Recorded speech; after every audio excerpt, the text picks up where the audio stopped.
Hola, mi nombre es Jesús Emmanuel Sepúlveda Rojas, soy estudiante de tercer año de Medicina de la Universidad de los Andes y el día de hoy voy a hablar sobre la encefalomielitis diseminada aguda.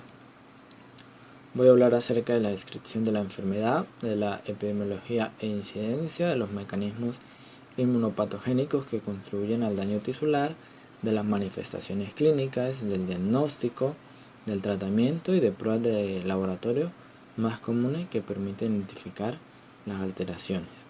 Entonces, como primer punto voy a hablar acerca de la descripción de la enfermedad. La encefalomielitis diseminada aguda es una enfermedad que es conocida con otros nombres, como por ejemplo encefalomielitis posinfecciosa, postvacunal, perivenosa, entre otros nombres.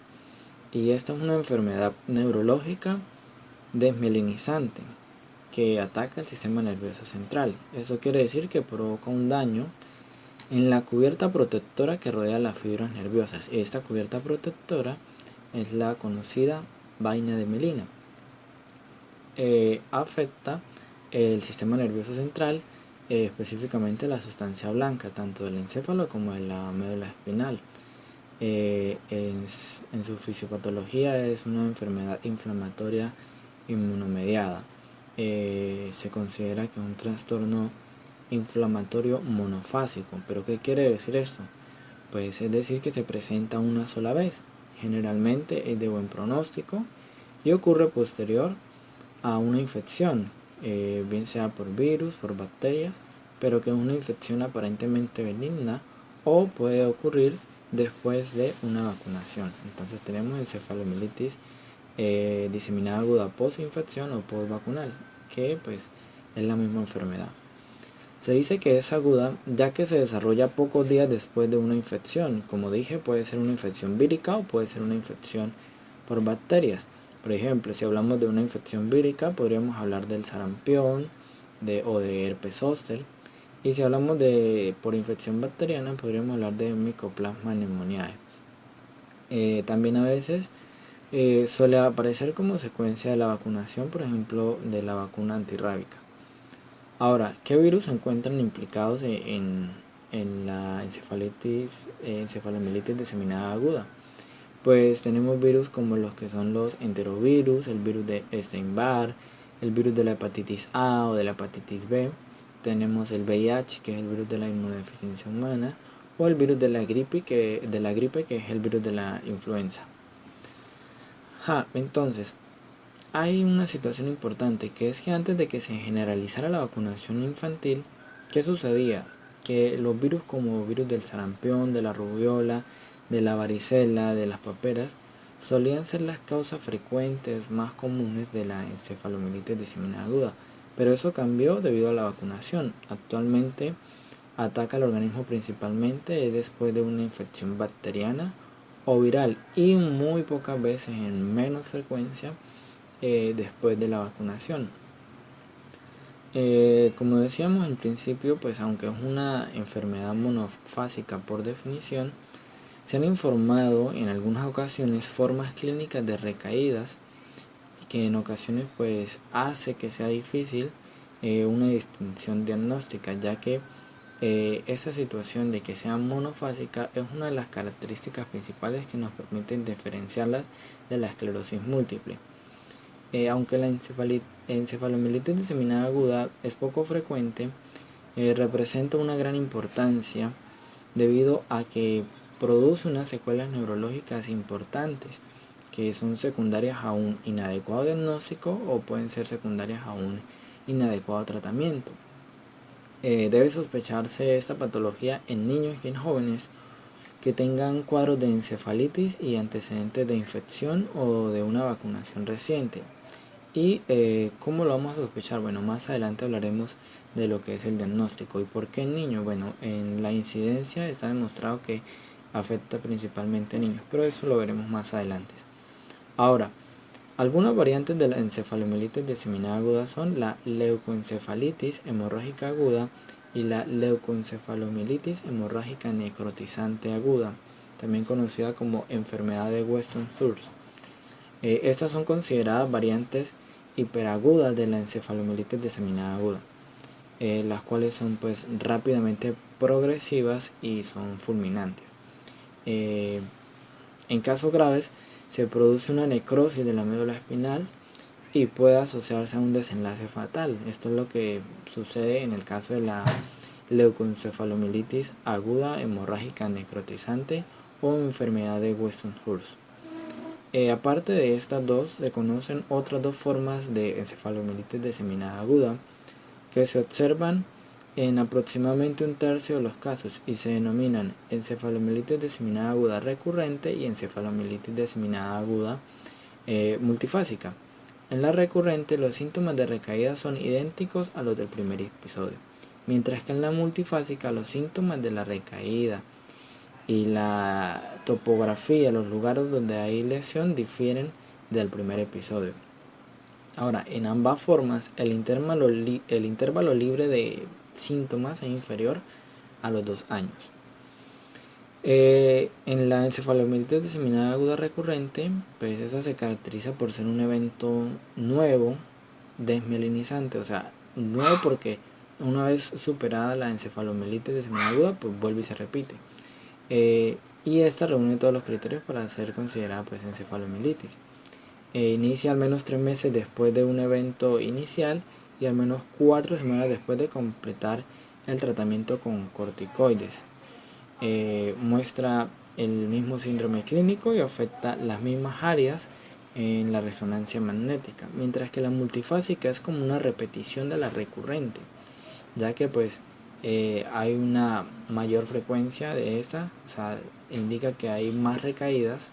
Se considera una encefalomielitis diseminada aguda cuando hay varias recaídas, y pues en ella tenemos incluidos encefalopatía, déficit multifocales, pero hay algo muy importante, que es que se comprometen nuevas áreas del sistema nervioso central, que son evidentes tanto en el examen físico, en el examen neurológico, como en la resonancia magnética.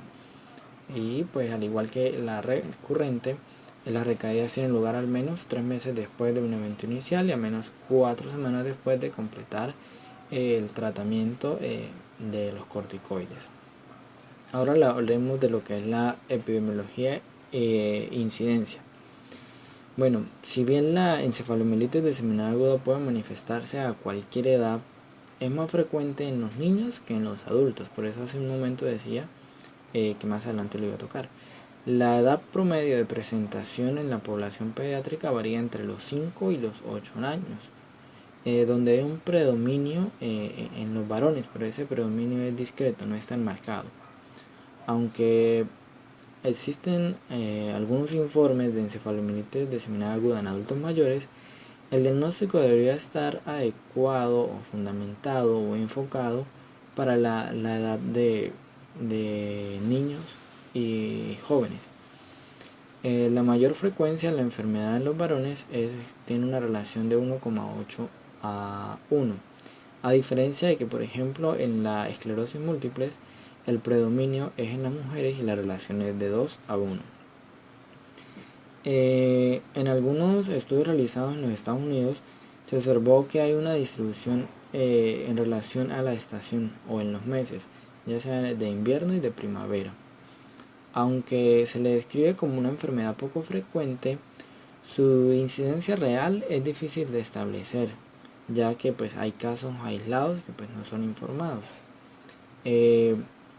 Hay otra cosa importante que hay que resaltar en la incidencia, y es que el avance de la tecnología, por ejemplo la resonancia magnética como una herramienta diagnóstica, ha permitido que haya una mejor identificación de la entidad, o es decir, de esta enfermedad en pacientes en los que antes solía establecerse otro diagnóstico como meningoencefalitis y no podrían ser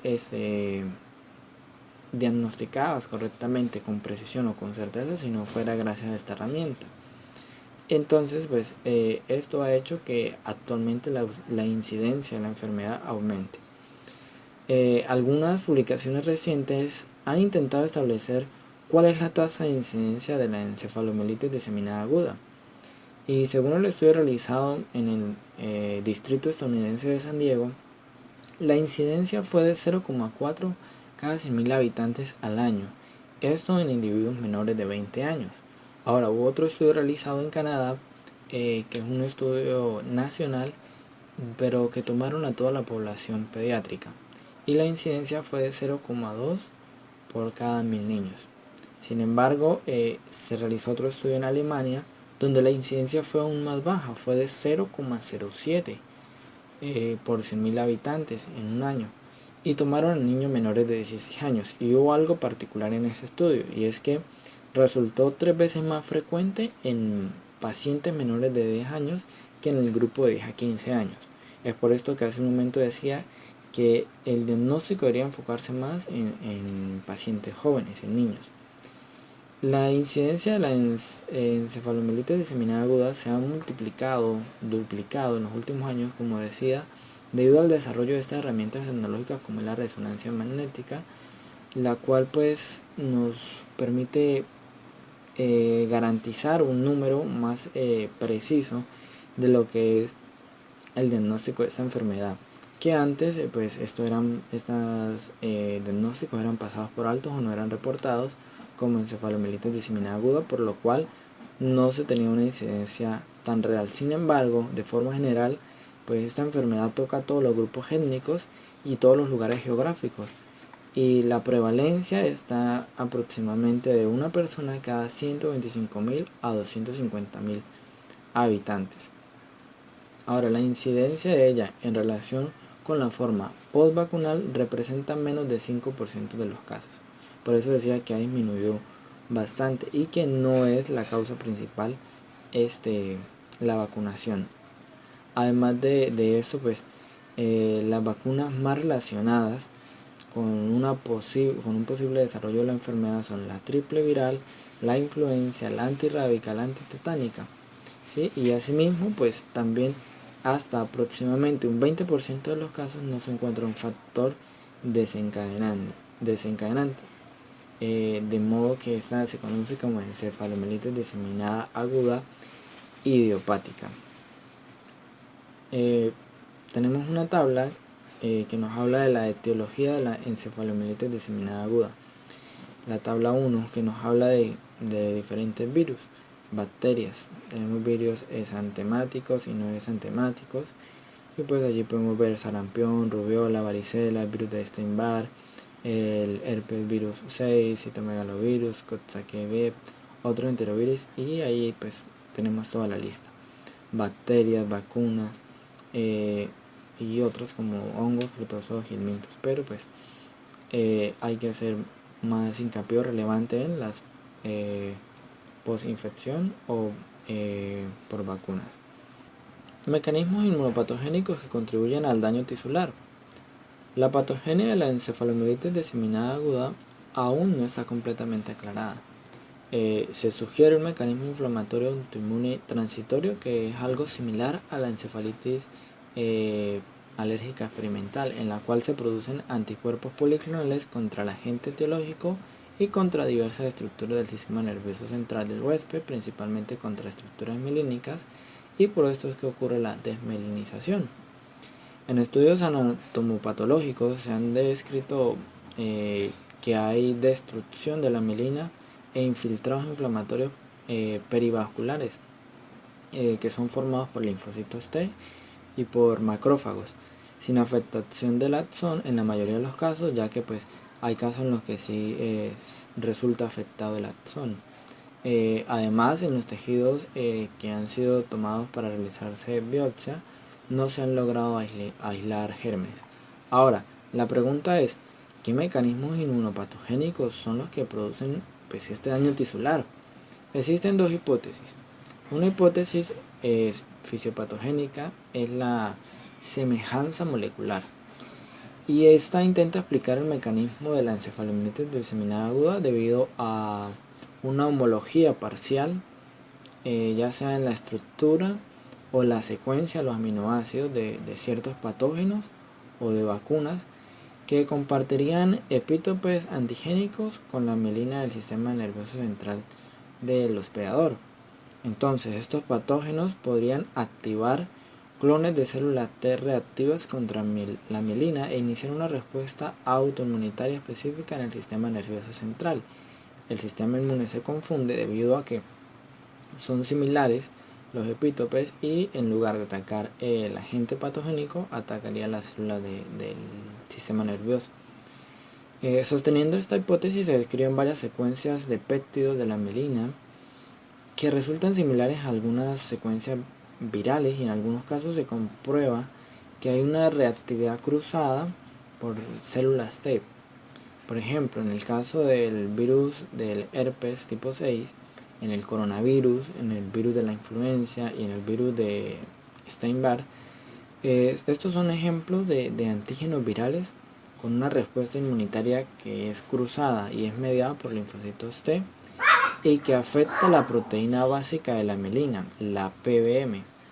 También la proteína proteolipídica comparte secuencias similares con la Haemophilus influenzae, y la glucoproteína oligoendosítica de la mielina, la MOG, comparte homología con péptidos del virus Forest Semliquiv,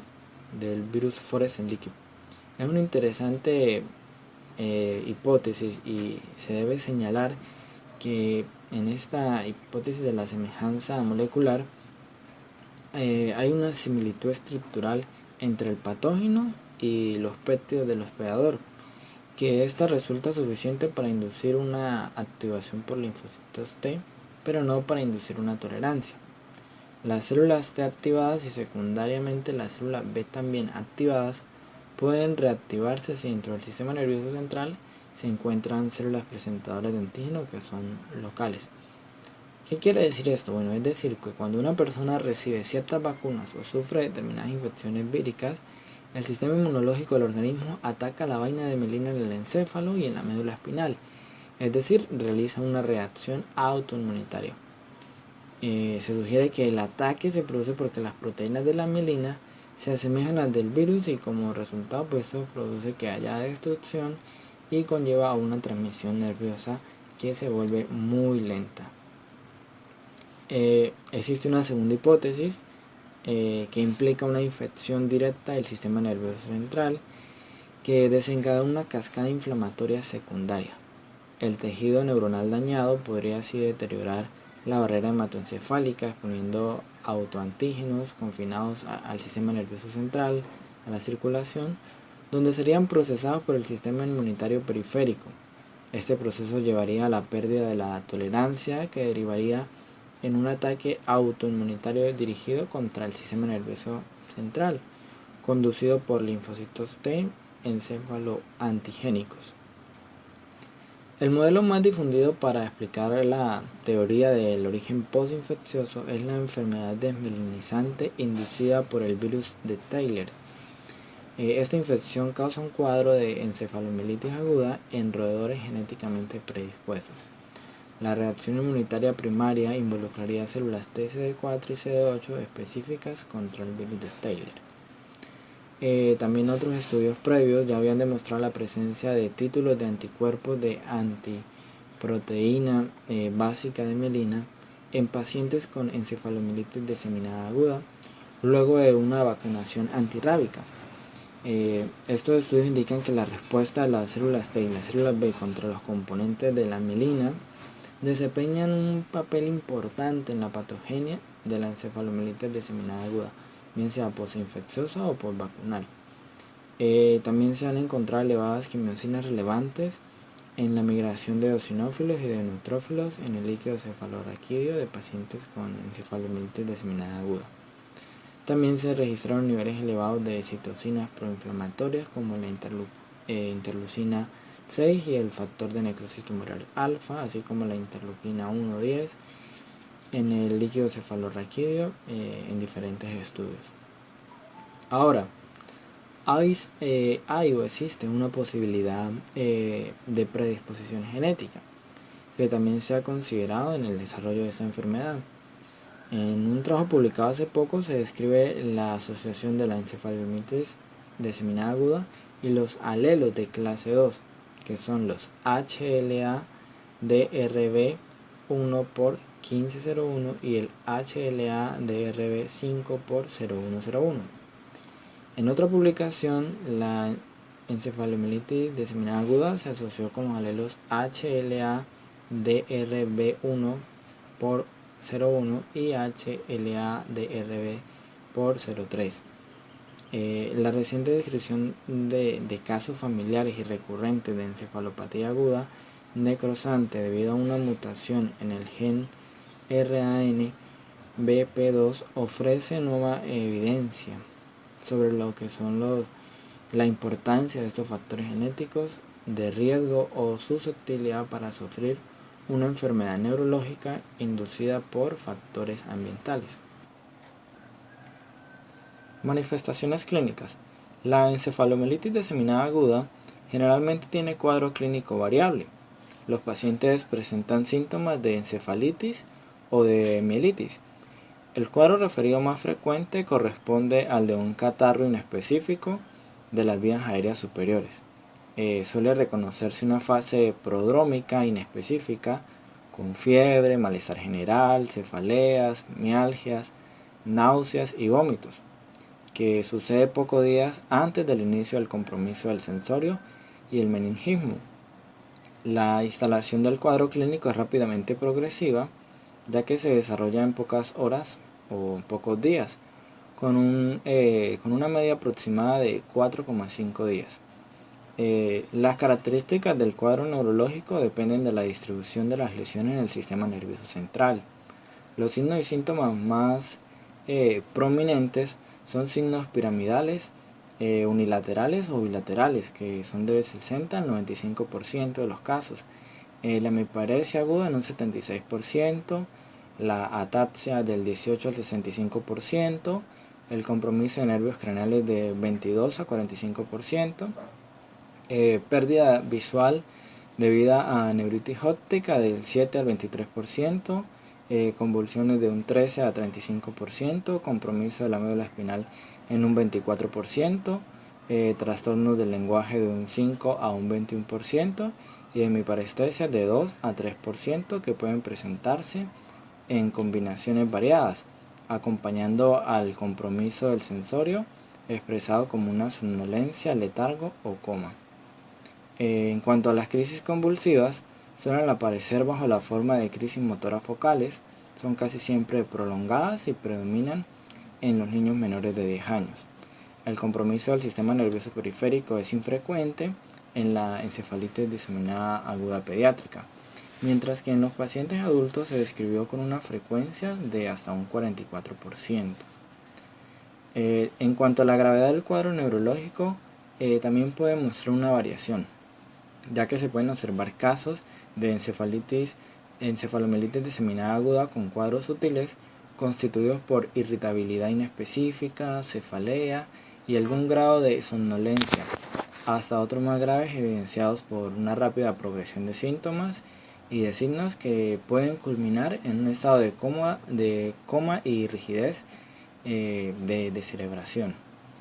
La falla respiratoria debido al compromiso del tronco encefálico, al compromiso profundo de la conciencia, se observa solo en el 11 al 16% de los casos.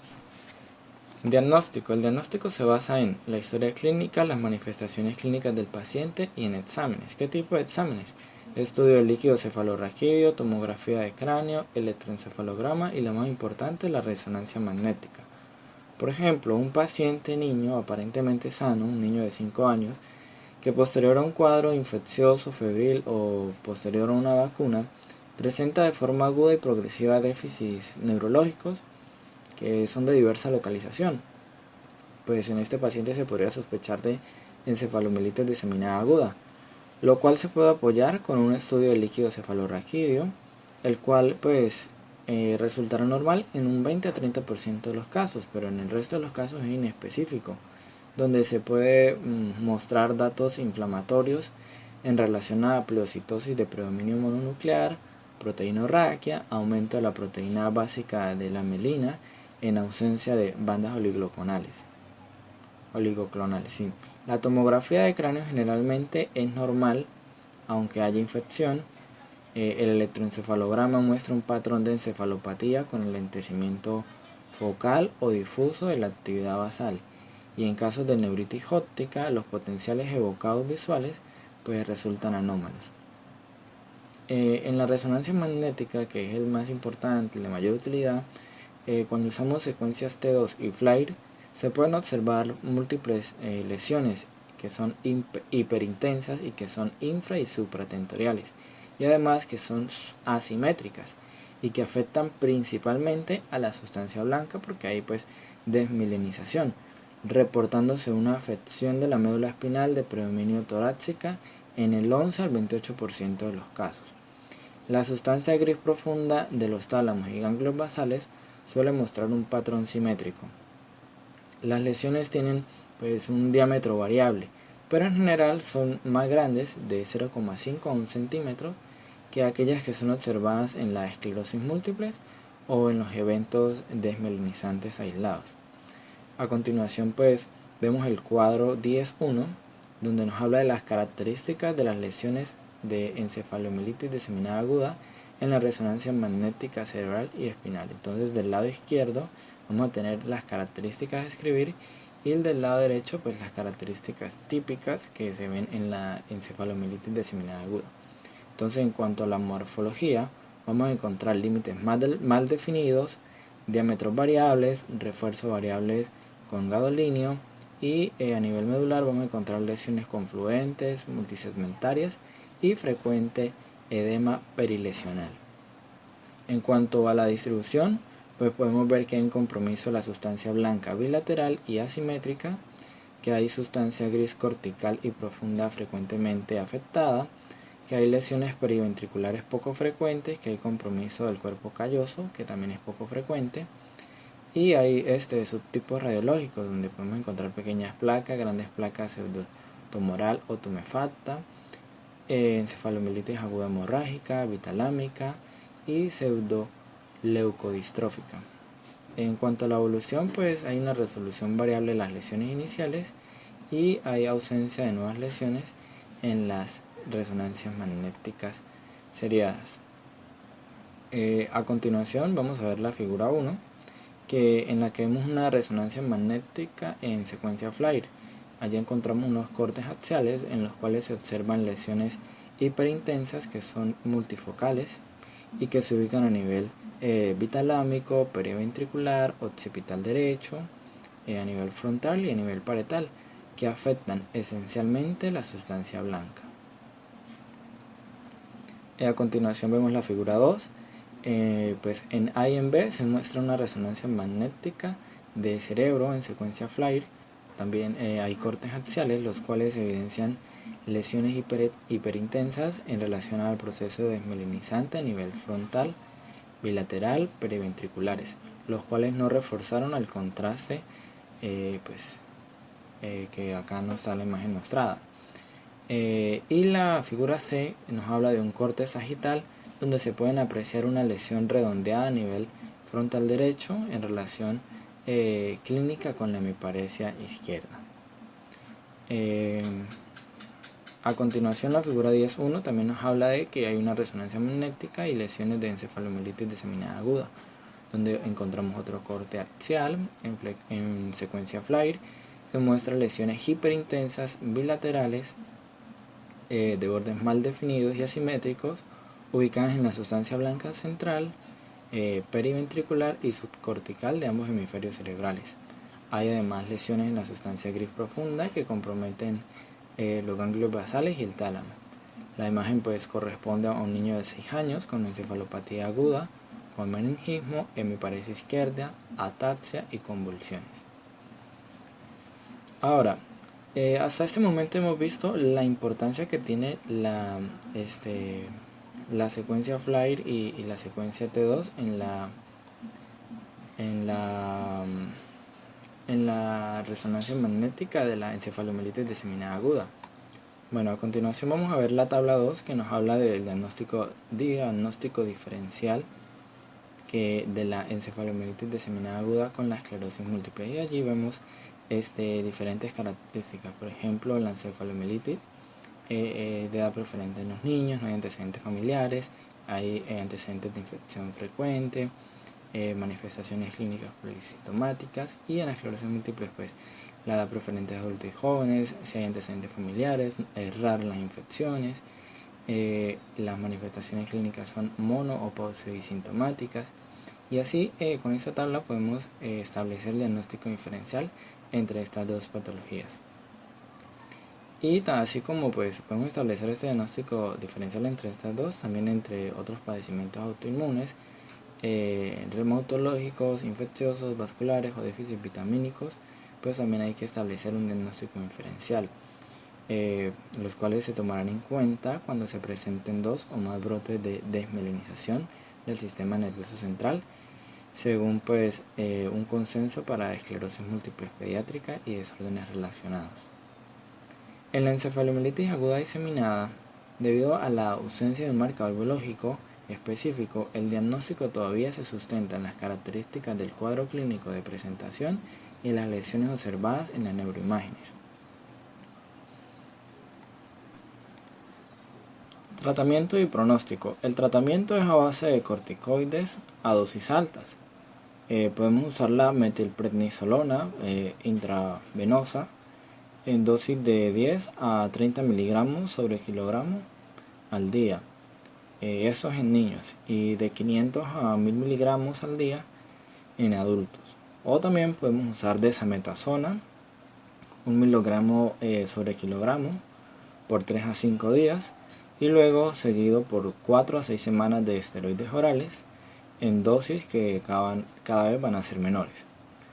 Los síntomas de la enfermedad pueden reaparecer al suspender el tratamiento con corticoides o en los próximos 6 meses, por lo cual pues algunos autores recomiendan evitar la inmunización durante ese periodo.